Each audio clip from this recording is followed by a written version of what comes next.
آپ بوڑھے بیمار ہیں، کمزور ہیں، کسی لاغری کا شکار ہیں، یا دن کی کسی مشقت میں پڑے ہوئے ہیں، اگر رات میں وہ قیام کریں گے تو دن کی ان کی خیر کی مصروفیات میں کوئی خلل آ جائے گا، تو میرا رب فرشتوں سے کہتا ہے اپنے پر میرے مقربین پہ پھیرو، اگر وہ جاگ جائیں تو ٹھیک، اگر وہ کروٹ بدل کے سو جائیں تو ان کا ویسا ہی اجر لکھتے رہو جیسا تہجد پڑھنے والوں کا، یا ان کی جوانی اور اچھے وقتوں میں جب وہ مانگا کرتے تھے، صحت مند تھے، تو وہی اجر ان کو دیتے رہو۔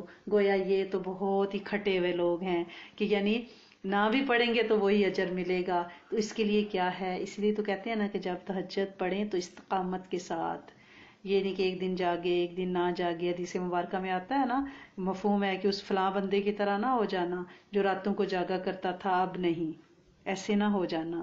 تو لہٰذا ہمیں مستقل وہ اعمال راتوں کو جاگنے والے کرنے ہیں تاکہ ہم مقربین میں آ جائیں انشاءاللہ، اور جب نہ بھی جاگ پائیں تو وہ اجر ہمیں ملتا رہے اس کی رحمت سے۔ ٹھیک، تیسرے وہ لوگ ہیں جو جب اٹھتے ہیں سورۃ آل عمران کی آخری رکوع کو پڑھتے ہوئے، جاگنے کی دعا، بیٹھتی، اور پھر اپنا جائے نماز جب وہ بچھاتے ہیں تو میرا رب ان کی چھت پہ اپنا تخت لکھا دیتا ہے اور پھر کہتا ہے مانگو، اور انہیں دیکھ دیکھ کے خوش ہوتا ہے، ان کی اداؤں اور ان کی آنسوں پہ صدقے واری جاتا ہے، اور ان کی اداؤں پہ وہ فخر فرماتا ہے اپنے فرشتوں پہ، اور ان سے ملاقات کو وہ پسند فرماتا ہے بغیر کسی ڈسٹربنس کے۔ ٹھیک ہے، تو لہٰذا یہ تین قسم کے لوگ ہیں۔ اب ہمیں یہ دیکھنا ہے، جو بھی بندہ یہ کہتا ہے کہ مجھے توفیق نہیں ملتی، تو اس سے فیصلہ کرنا ہے کہ کیا وہ مقربین میں سے ہے یا ان میں سے جن کو میرا رب دیکھنا نہیں چاہتا۔ یہ ہر بندے کو خود پتہ ہے، تھرمامیٹر آپ کے اندر لگا ہوا ہے۔ لہٰذا آپ اگر تو عضلوں سے عبادت کر رہے تھے اور آپ کسی مجبوری سے ایسی جسمانی روحانی کوئی بوجھ آ پڑا ہے کہ آپ کا جسم عمر وقت ساتھ نہیں دے رہا، تو اور بات ہے، پھر تو آپ انشاءاللہ گمان غالب ہے کہ مقربین میں سے ہیں۔ لیکن اگر ایسا نہیں ہے تو پھر خدا نخواستہ آپ ان لوگوں میں سے ہیں، اللہ معاف کرے، جن کو وہ دیکھنا نہیں چاہ رہا اور وہ جان کے ان کو سلا رہا ہے کہ الارم بج رہے ہیں، سب کچھ ہو رہا ہے اور بندہ سویا ہوا ہے۔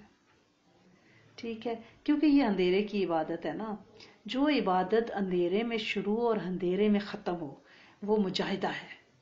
ٹھیک ہے، اس میں پھر اللہ انعام دیتے ہیں، اور اللہ کا سب سے بڑا انعام قرب الہی اپنے گروپ میں شامل کرتا ہے اور ولایت دوستی عطا فرماتا ہے۔ ٹھیک ہے، اپنی یاری عطا فرماتا ہے۔ اور بزرگ تو یہ بھی فرماتے ہیں کہ دن کی عبادت قطرہ ہے، رات کی عبادت سمندر ہے، کیونکہ وہ اونگنے کا وقت ہے نا، اور جب بندہ اونگ اونگ کے گر رہا ہوتا ہے نا، پھر سیدھا ہو رہا تھا، آنکھیں کھول رہا ہوتا ہے، تو میرا رب فرشتوں سے کہتا ہے کہ یہ دیکھو، اس کے بارے میں کہا گیا تھا کہ یہ مٹی سے بنا ہوا ہے اور یہ فساد اور دنگے کرے گا، یہ دیکھو نیند کا غلبہ ہے اور یہ مجھے منانے بیٹھا ہے، نیند کا غلبہ ہے اور یہ تلا ہوا ہے مجھے راضی کرنے پہ، اس پہ پھر ولایت مل جاتی ہے۔ تو لہٰذا ہمیں ایک چیز میں یہاں پہ کلیئر کرنا چاہتی ہوں کہ بعض لوگ کہتے ہیں کہ ہم عبادت بیٹھے تو ہمیں تسبیحات کے لیے تہجد کے بعد ہمیں نیند آنے لگی، ہم اشراق تک جاگنا چاہتے تھے، ہم نے پیچھے دیوار سے ٹیک لگائی، تکیے سے ٹیک لگائی اور ہماری آنکھ لگ گئی، اور پھر ہم نے بیچ میں دوبارہ ذکر شروع کیا۔ جب بھی تکیے سے، دیوار سے، کشن سے آپ کا سر ٹکے گا اور آپ کو نیند آئے گی، آپ کو دوبارہ جب آنکھ کھلے تو وضو کرنا پڑے گا، کیونکہ آپ کا وضو جاتا رہے گا۔ ہاں، بیٹھے بیٹھے آپ کا کوئی سہارا نہیں آس پاس، آپ سیدھے بیٹھے، اگر آپ کو اونگ آتی ہے آپ آگے گرتے ہیں، سائڈ پہ گرتے ہیں، نیند کا غلبہ ہے۔ بعض کا دن میں تھکے ہوتے ہیں، مصروف دن ہوتا ہے، آپ نے سیاسٹا دن میں آپ نے کیلولا نہیں کیا ہوا تو آپ کو نیند آتی ہے، انسانی فطرت ہے، اس پہ اللہ خوش ہوتے ہیں کہ میرا بندہ اس حالت میں بھی مجھے یاد کر رہا ہے۔ لیکن یہ نقطہ میں نے اس لیے واضح کیا کہ اس کے بعد آپ نے وضو کرنا ہے، وضو جاتا رہے گا۔ جب بھی آپ نے ٹیک لگا لی کسی کشن تکیے دیوار سے اور پھر آپ کو اونگ آئی تو اس سے آپ کا وضو فاسق ہو گیا۔ اب آپ جب بھی آپ کو جھٹکے سے آنکھ کھلے گی آپ پہلے اٹھ کے وضو کریں گے، ٹھیک ہے، اس وضو سے آپ نماز نہیں پڑھیں گے۔ تو یعنی ایسے ہوش مند ہوں آپ کہ وہ کہتے ہیں نا، ہوش رہے نہ مجھ کو کسی کا مگر میں تیرا ہوشیار رہوں، اللہ کا ہوشیار رہوں۔ باقی لوگ کہیں کہ سائیں لوگ ہیں، ملنگ ہے، درویش ہے، لیکن نمازوں کا حساب ہو پکا، اشراق، چاش، تہجد، اوابین، حاجت سب پکی ہوں، تو ہوش رہے نہ مجھ کو کسی کا مگر میں تیرا ہوشیار رہوں۔ اب یہ ہے کہ جاگنا کی توفیق نہیں مل رہی، بعض لوگ یہ کہتے ہیں، توفیق کے لیے دعا مانگیں۔ پہلا ہتھیار کیا ہے کہ اللہ کریم ہمیں راتوں کو جاگنے کی توفیق عطا فرمائیں، توفیق کی دعا مانگیں۔ آخرت میں حجت تمام ہوگی اللہ کے سامنے کہ بندہ کہے گا کہ اللہ کریم میں نیکی کیا کرتا، آپ نے مجھے توفیق نہیں دی۔ جھگڑالو ہے نا، اس دن بھی جھگڑا کرے گا، حشر کے میدان میں بھی، تو اللہ پاک فرمائیں گے کیا تم نے دعا مانگی تھی توفیق کی؟ تو ایک حجت تو پوری ہو جائے گی کہ ہم نے دعا مانگی تھی میرے کریم، ہم ہمیشہ آپ سے توفیق مانگا کرتے تھے کہ اللہ کریم خیر کی توفیق دیں، تہجد کی توفیق دیں، رات کی پچھلی پہروں میں ہماری جبینوں کو اپنا ملاقاتی بنائیں، سجدہ ریز ہونے کی توفیق دیں، ہماری جبینوں کو، ہماری نسلوں اور امت کی جبینوں کو قبول کریں رات کی پچھلی پہروں کے لیے، ہم مانگا کرتے تھے، تو وہ حجت ہو جائے گی کہ ہاں جی ہم نے دعا مانگی تھی۔ دوسرا یہ ہے کہ یہ جو صحت ہے نا آپ کے پاس، تندرستی، وقت، قوت، صحت، صحبت صالحین، یہ جو ہم بیٹھ کے بات کرتے ہیں، کتنے نیک لوگ ہمارے ساتھ لائن پہ، جنتی، مستجاب الدعوات، تو یہ ساری توفیق ہے، توفیق ملی ہوئی ہے، یعنی صحت، وقت، قوت، صحبت صالحین، یہ ساری توفیق ہی تو ہے، توفیق ملی ہوئی ہے، لہذا شرافت کے ساتھ اچھے بچوں کی طرح الارم لگائیں فل آواز میں، اور اللہ سے دعا مانگ کے سوئیں کہ اللہ سونے میں قابل نہیں ہوں لیکن پھر بھی تو مجھے قبول کر، اور رات کو اپنا ملاقاتی بنا جب تو آسمان دنیا پہ ہو اور تو اعلان فرما رہا ہو کہ کون ہے جو مانگے میں اسے دوں، وہ بیمار ہو میں شفا دوں، وہ مالی تنگی کا شکار ہو میں اسے خوشحال کر دوں، وہ کمزور ہو میں اسے قوی کر دوں۔ جب آپ کی پکار اور ندا آئے اللہ کریم مجھے اس وقت میری جھولی کو پھیلا کے رکھیے گا اور اسے بھریے گا، ٹھیک ہے؟ یہ دعا مانگے، توفیق آپ کو ملی ہوئی ہے۔ اب کچھ اعمال ایسے ہیں جن کو کرنے سے فرشور توفیق اللہ کی رحمت سے بڑھتی ہے، کیونکہ وہ بھی اللہ کے ہی نام ہے۔ ان پہ کچھ چیزیں میں آپ کو بتاتی ہوں، کوئی مشکل راکٹ سائنس نہیں ہے، آپ اس کو کر سکتے ہیں۔ صرف یہ ہے کہ جتنا آپ کر سکیں، ان میں سے ایک عمل کر سکیں، 2، 3، 4، 5 اعمال میں اس لیے اکثر بتا دیتی ہوں تاکہ جس کو جو آسان لگے، جو وہ کر سکے، جس کی اس کو آسانی سہولت ہو، وہ اس کو کر لے، ٹھیک ہے؟ اس میں خیر ہے، اور یہ وہ مجرب اعمال ہیں جو نسلوں سے، صدیوں سے سینہ بسینہ منتقل ہو رہے ہیں۔ پہلی چیز تو میں نے آپ کو یہ بتائی ہے کہ دن کے اپنے اعمال پہ نظر رکھنی ہے، لوگوں اپنے رزق پہ، لوگوں کے ساتھ اٹھنا بیٹھنا، باتیں کہاں کی ہیں، کیا چٹ چیٹ کی ہے، غیبت نہ ہو، ٹھیک ہے؟ دوسرا یہ ہے کہ اذان میں وہ تاثیر ہے کہ شیطان دور بھاگ جاتا ہے، حدیث مبارکہ میں ہے نا کہ جہاں اذان دی جاتی ہے شیطان تہامہ کی پہاڑیوں سے ری خارج کرتا ہوا دور بھاگ جاتا ہے۔ تو شیطان کے بہلاوے سے نیند کی تھپکیاں، پوری رات جاگتے رہیں گے لیکن وہ جو تہجد کا ٹائم ہوگا اس پہ آ کے بندہ ڈہ جاتا ہے، شیطان اپنے چالیں چلتا ہے۔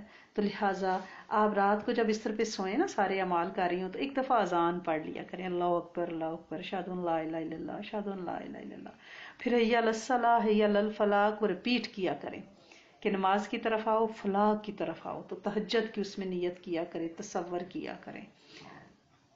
رپیٹ کس کو کرنا ہے؟ اذان میں حی علی الصلاۃ، حی علی الفلاح، اس کو بار بار دہرائیں، انشاءاللہ آپ تہجد کی طرف آئیں گے اللہ کی رحمت سے، ٹھیک؟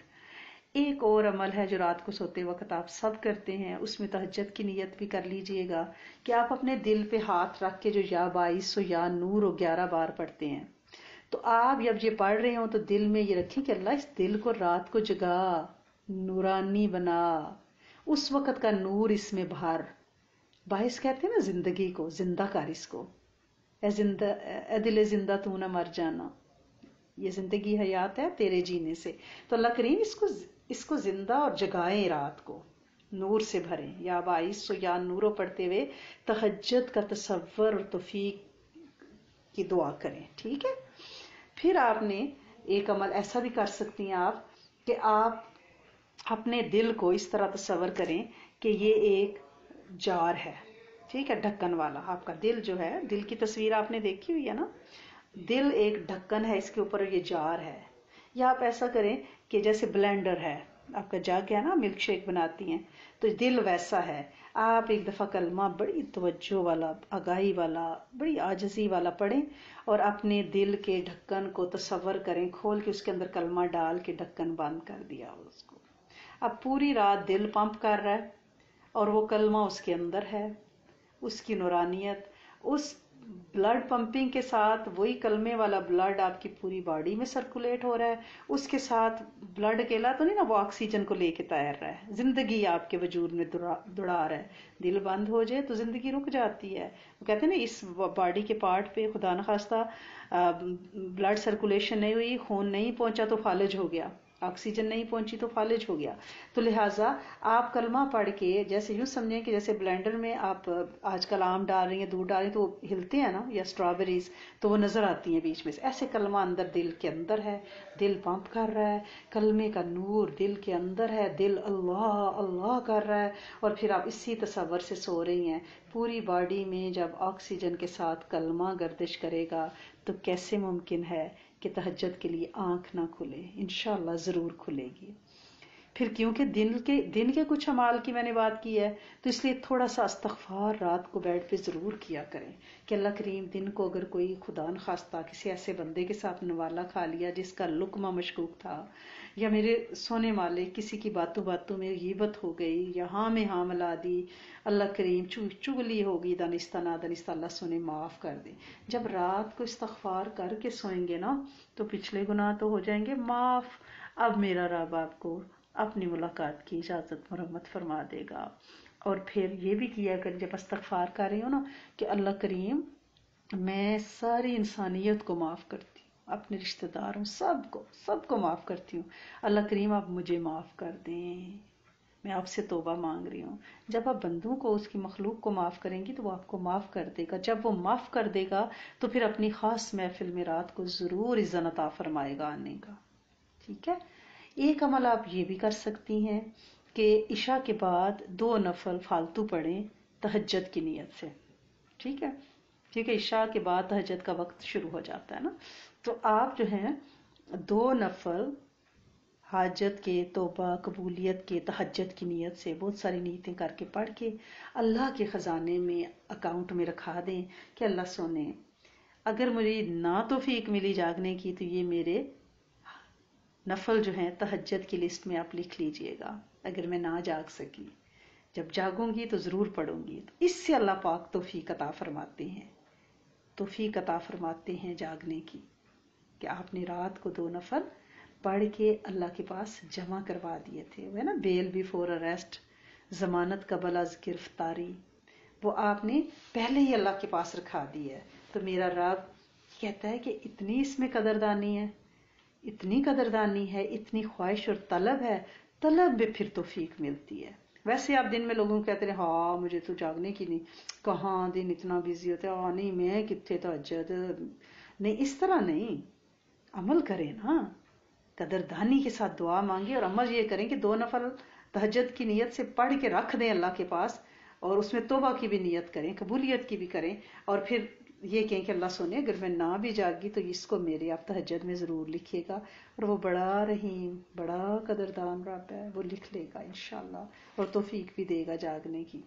ایک اور تو جو بہت جس کی تاثیر ملی ہے جاگنے میں صبح، وہ یہ ہے کہ عشاء کے بعد اگر ایک تسبیح بسم اللہ الرحمن الرحیم 100 دفعہ پڑھ لیا جائے، کیونکہ اس میں اللہ رحمان الرحیم، یعنی اس میں ذات بھی ہے اور توصیف بھی ہے، لہٰذا اس سے بہت زیادہ جاگنے میں توفیق ملتی ہے. لیکن اس تسبیح کے ساتھ بزرگ ایک شرط رکھتے ہیں کہ آپ اس تسبیح کو پڑھ کے پھر کسی سے بات نہ کریں، بس سو جائیں.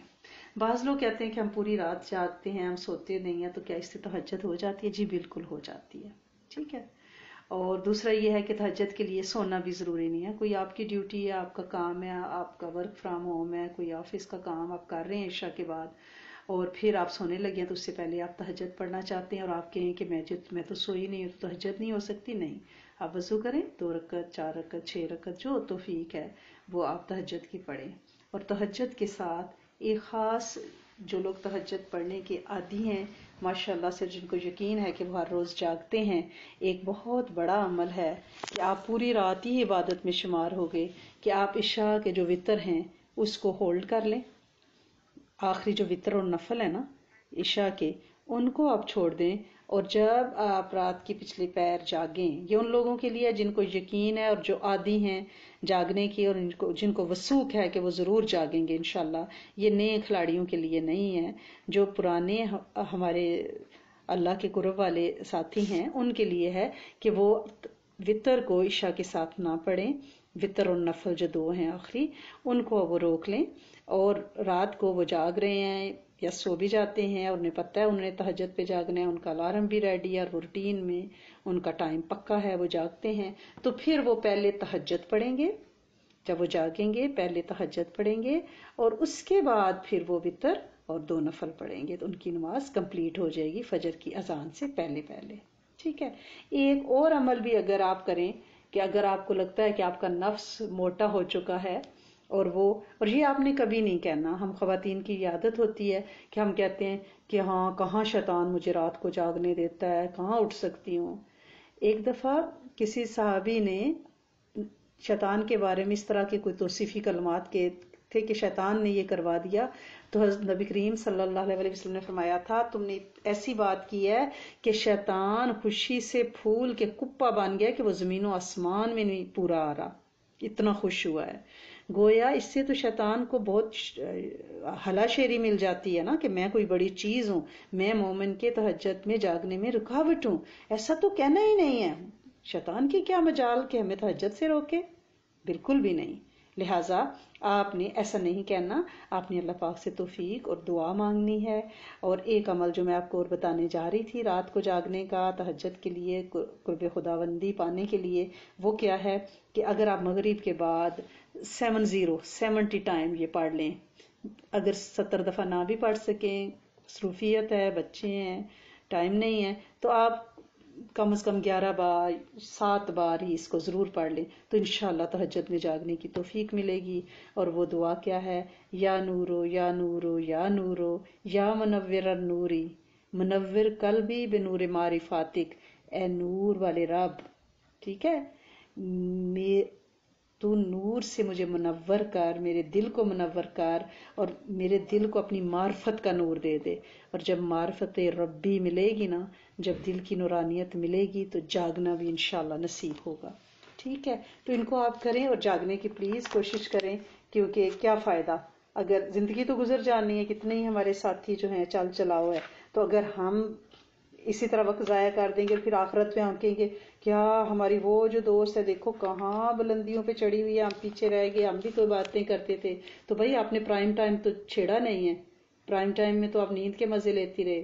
یہ جو گھڑیاں ہیں نا یہ بہت میٹر کرتی ہیں ہمارے مذہب میں، کس گھڑی میں کون سی دعا مانگی ہے، وہ قبولیت کی گھڑیاں مغرب سے پہلے، فجر اور سورج نکلنے کے وقت، فجر کی اذان سے پہلے، یہ وہ گھڑیاں ہیں تہجد، اشراق، اوابین والی، مغرب اور عصر اور مغرب کے درمیان والی، یہاں پہ فرشتوں کی ڈیوٹیاں بدلتی ہیں، اور رات میں اللہ کریم آسمان دنیا پہ تشریف لاتے ہیں، تو ان گھڑیوں کو آپ نے کیش کرانا ہے۔ آج کل بہت سے ہم بات کر رہے تھے جیسے سنت نبوی اور جدید سائنس کی، چھوٹی سی کوئی ہم بات ضرور کرتے ہیں، برکت کے لیے میرے شیخ کی کتاب ہے، صدارتی ایوارڈ یافتہ ہے، سنت نبوی اور جدید سائنس، حکیم محمد طارق محمود چغتائی دامت برکاتہم کی، تو ان کی کتاب سے ہم کچھ نہ کچھ فیض لیتے ہیں۔ تو جیسے آج کل جو زندگی میں سہولتیں زیادہ آ رہی ہیں، تو اس سے کیا ہو رہا ہے کہ ہمیں بیماریاں زیادہ لگ رہی ہیں، تو انہوں نے اپنی کتاب میں ذکر کیا ہے کہ جیسے آج کل بیماریاں میں پائلز ہے، یعنی بواسیر، گیس، معدے کا بیماریاں، جلن، تو انہوں نے کتنا خوبصورت انہوں نے مثال دی ہے کہ حدیث کی کتب میں لکھا ہوا ہے کہ آپ صلی اللہ علیہ وسلم قضائے حاجت کے لیے بہت دور مدینہ سے باہر نکل جاتے، اور اس وقت جو سائنس ہے وہ کیا کہہ رہی ہے، زیادہ چلنے پہ زور دے رہی ہے، حتیٰ کہ امریکہ کے بڑے بڑے اسپتالوں میں یہ بات نمایاں ہے کہ لکھا ہوا انہوں نے بورڈ پہ کہ پاؤں پہلے پیدا ہوا یا پہیا، تو ظاہر ہے پاؤں پہلے پیدا ہوا ہے. اس کا مقصد یہ ہے کیا کہ قوم کو پیدل چلانا ہے.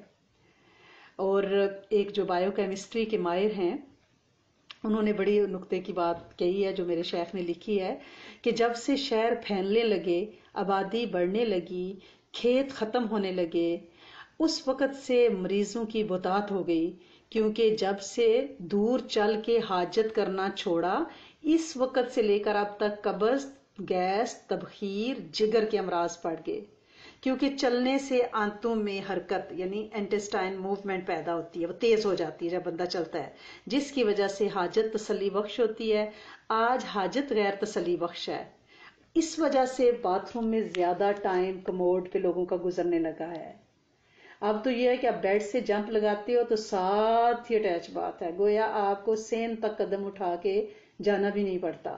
تو لہٰذا واک کو ہم نے اپنی عادت بنانی ہے. اگر واک کریں گے تو ہماری انتڑیوں کی موومنٹ ہوگی اور خوراک صحیح ہضم ہو جائے گی، اور پھر ہم بیماریوں سے نکلیں گے. اور ایک دوسری چیز جو انہوں نے فرمائی ہے وہ یہ ہے کہ جب نبی کریم صلی اللہ علیہ وسلم قضائے حاجت کے لیے کچی نرم زمین کا انتخاب فرماتے تھے. ٹھیک ہے.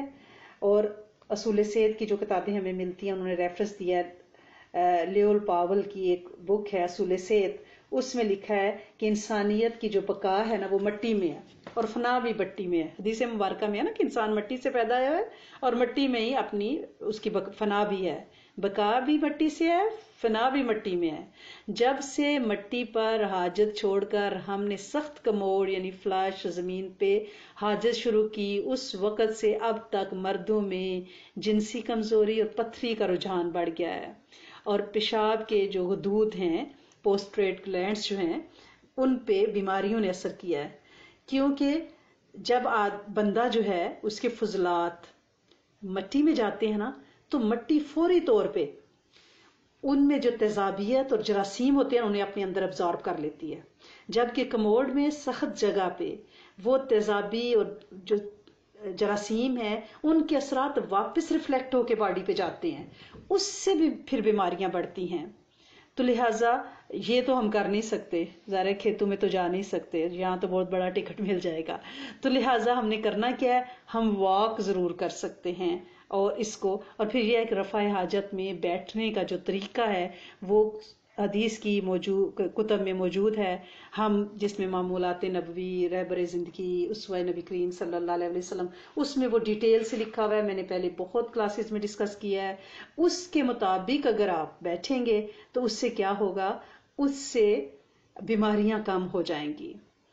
تو میرے شیخ نے اپنی بک میں لکھا ہے کہ ایک فزیالوجی کے سینئر پروفیسر سے وہ مراکش میں ملے تو انہوں نے کہا کہ اگر سب کانٹیننٹ کے مسلمان اپنے نبی کی سنت میں رفع حاجت کے لیے بیٹھنا شروع کر دیں تو ان کے اپینڈیسائڈ، دائمی قبض، پائلز، گردوں کے امراض نہیں ہوں گے. اور اسی طریقے پہ اگر وہ قضائے حاجت پہ جو ریسرچ کی گئی ہے اس میں یہی ہے کہ یہ سارے امراض جو ہیں وہ اس طریقے سے بیٹھنا، اور وہ طریقہ کل بچوں کی کلاس میں ہم ڈسکس کر رہے تھے کہ لیفٹ فٹ پہ زیادہ اپنے پریشر ڈالنا ہے، رائٹ فٹ کو ہیل جو ہے نا اپنی ایڑی کو اوپر اٹھانا ہے، اور دایاں ہاتھ اپنی پیشانی پہ رکھ کے تو آپ نے اس طرح سے بیٹھنا ہے. کیونکہ ٹوائلٹ جو سیٹ کموڈ ہیں اس پہ آپ پوری سنت تو نہیں پوری کر سکتے، لیکن still you feel better and it's easy to release.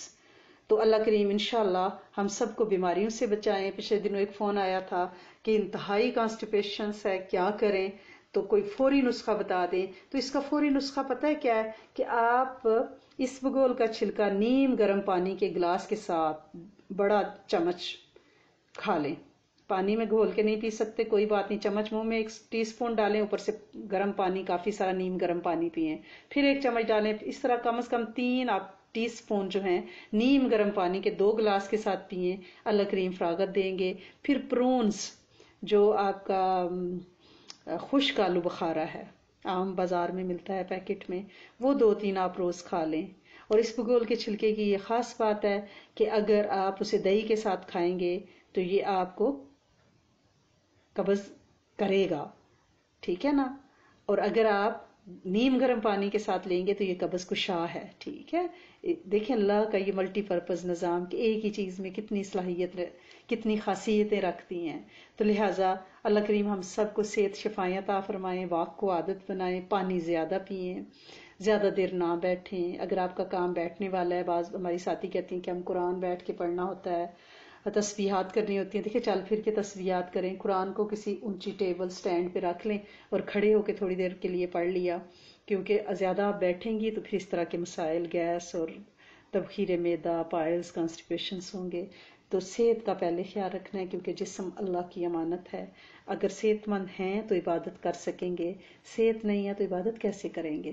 تو اس لیے اپنے جسم کا بہت زیادہ خیال رکھیں، اور بہت سارا پانی، اسپیشلی ان دنوں بہت گرمی ہے اور ہم لوگ کیونکہ بہت روزے رکھ رہے ہیں، ظاہر ابھی ایام ابیض آج ختم ہوں گے تو پھر ہمارا تھرسڈے کا روزہ آ جائے گا، تو لہٰذا رات میں پھر پانی، جب آپ تہجد کے لیے رات کو جاگتی ہیں تو اپنے پاس پانی کی باٹلز رکھیں اور خوب خوب پانی پئیں، کلونجی کا استعمال اپنے ساتھ ضرور رکھیں، پانی کی باٹل اپنے جائے نماز کے پاس رکھیں، جو ذکر کرتی ہیں اس پہ دم کریں، پھر اسی پانی کو پئیں، اسی پانی میں سے اپنے گھر کے بچوں کے جو کھانا پینا، سالن، آٹا گوننا، وہ سب جو بھی آپ جوسز، اس میں وہی دم والا پانی استعمال کریں۔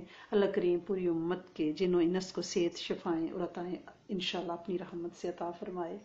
اللہم صلی علی سیدنا محمد فی اولی کلامنا، اللہم صلی علی سیدنا محمد فی اوسطی کلامنا، اللہم صلی علی سیدنا محمد فی آخری کلامنا۔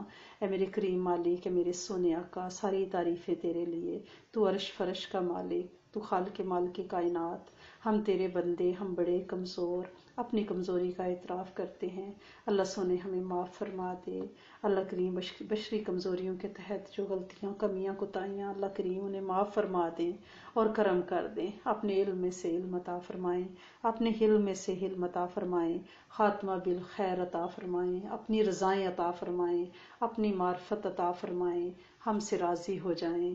اللہ کریم کسی بھی بلا کی مشقت اور مجاہدے سے بچائیں، اللہ کریم بدبختیوں سے بچائیں، اللہ کریم بد نظریوں سے بچائیں، اللہ کریم کالے جادو سے بچائیں، اللہ کریم گھروں کے جھگڑوں سے بچائیں، اللہ کریم طلاقوں، خودکشیوں سے بچائیں، اللہ کریم مال اولاد کی برکتیں عطا فرمائیں، اللہ کریم اولادوں کو نیک صالح بنائیں، انہیں علت قلت اور ذلت سے بچا لیں۔ اے میرے کریم مالک، بچوں کے لیے عافیت کے بہترین زوج مقدر فرمائیں۔ ہماری یہ دعا پوری امت کے جن و انس اور بالخصوص اللہ کریم ہمارے گروپس کے لیے ضرور قبول فرمائیے گا، ہمارے استادوں، ان کی نسلوں کے لیے قبول فرمائیے گا۔ اے میرے کریم مالک، اے میرے سونے آقا، اس وبا میں اللہ کریم بہت لوگ بیماری کا شکار ہیں، اللہ کریم جو بیمار ہیں انہیں شفا دے، جن کا جانا ٹھہرا انہیں کلمہ ضرور عطا فرمائیں، جو چلیں گے ان کے قبروں کو کشادگی اور وسعت عطا فرمائیں۔ اے میرے کریم مالک، اے میرے سونے آقا، کسی ناگہانی آفت سے بچا کے رکھنا، اللہ کریم اللہ کریم آسودہ زندگی عطا فرمائیں، سبک رفتار اور سہل۔ اے میرے کریم مالک، اے میرے سونے آقا، دوسروں کے معاملات کی دخل اندازی سے ہمیں باز رکھیں۔ اللہ کریم ہمارے پیارے جتنی قربانیاں کر رہے ہیں، اللہ کریم ان کی قربانیوں کو قبول فرمائیں، انہیں تاثیر اور برکت عطا فرمائیں۔ اللہ کریم راضی ہو جائیں، نظر بد سے بچائیں، جادو جنات سے بچائیں، بے ہدایتی سے بچائیں، وقت ایمان کی برکت عطا فرمائیں۔ اللہ کریم بن مانگے وہ ساری خیریں عطا فرمائیں جو نبی آخر الزمان صلی اللہ علیہ وآلہ وسلم نے چاہیں، سارے شرور سے پناہ عطا فرمائیں جن سے آپ صلی اللہ علیہ وآلہ وسلم نے